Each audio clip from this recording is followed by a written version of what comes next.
billahi minash shaitanir la'inir rajim. Bismillahir rahmanir rahim.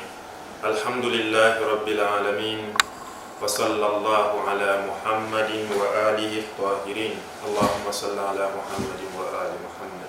Assalamu alaikum wa rahmatullahi wa barakatuh. Tupo katika masiku 10 ya mwezi mtukufu wa Dhulhijja, masiku ambayo yametamkwa kwenye Qur'ani. Bismillahirrahmanirrahim. Wal fajri wa layalin ashr. Mwenyezi Mungu anaapa na alfajiri na masiku 10 ambayo yametajwa yakaingia kwenye kiapo cha Allah subhanahu wa ta'ala. Katika tafsiri zote za walayali na ashri, asilimia kubwa ni masiku 9 ya Dhulhijja.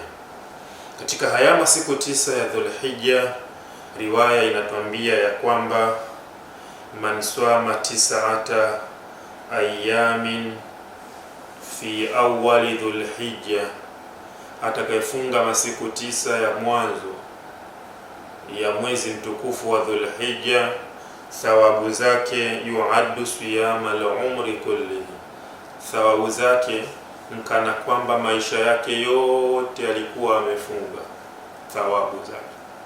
Kwa ni masiku ambayo Waislamu tunapaswa kuzitukuza nafsi zetu katika kuiacha familia kwenye kufunga, katika kuacha kula katika kufunga, katika kuacha kunywa maji kwa ajili ya kufunga, na thawabu ndio hizo zilizotajwa, fakaannama au yuaddu siyama al-umru kulli, inahesabiwa umefunga siku 9 za mwezi wa Dhulhijja, thawabu zake ni kana kwamba umefunga maisha yako yote. Hiyo ni pointi ya kwanza ya amali za mwezi mtukufu wa Dhulhijja tulionayo kwa sasa, ambao leo ni tarehe 7, tarehe 8. Kwa hiyo masiku bado yapo insha Allah. Amali ya pili ni malezi vile vile ya Mtume Muhammadin sallallahu alayhi wa alihi wasallam, akisema ya kwamba inahitajika mwanadamu aswali muda gani, aswali swala gani, aswali swala ya sunna hizi siku 10 za mwezi wa Dhulhijja. Muda gani? Bainal maghribaini, baina ya magharibi na isha, aswali rakaa 2. Hii swala ya rakaa 2 ina thawabu zake. Katika mfumo wa malezi ina malezi yake, na katika mfumo wa thawabu vile vile kuna thawabu zake. Lakini namna ya kuswaliwa hii swala tumeshajua kwamba inaswaliwa baina ya magharibi na isha, baina ya salati al-maghribi na salati al-isha. Yani ukishasali salati al-maghribi unahitajika uiswali hii swala, ndiyo uswali salatu al-isha. Hii swala inaswaliwa muda huo, lakini inaswaliwaje? Inaswaliwa baada ya surati al-Fatiha.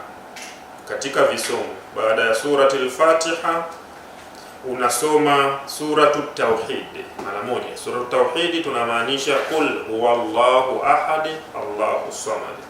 Baada ya hapo unasoma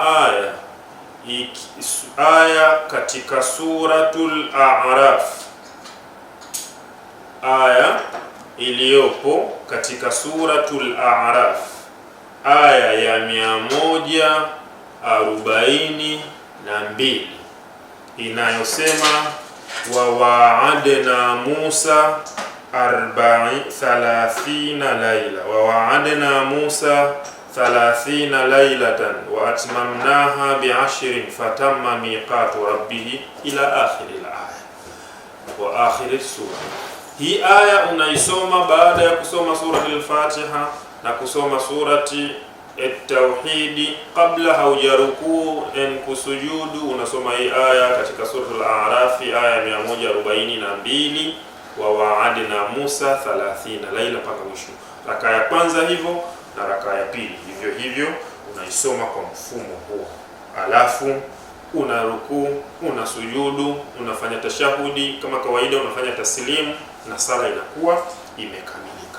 Hii swala inaswaliwa baina ya magharibi na isha kwa muda wa siku 9 ambazo zimetajwa ndani ya siku 10 ambazo zimetajwa katika mwezi mtukufu wa Dhulhijja, katika masiku ya mwanzo ya Dhulhijja au 10 la mwanzo la Dhulhijja.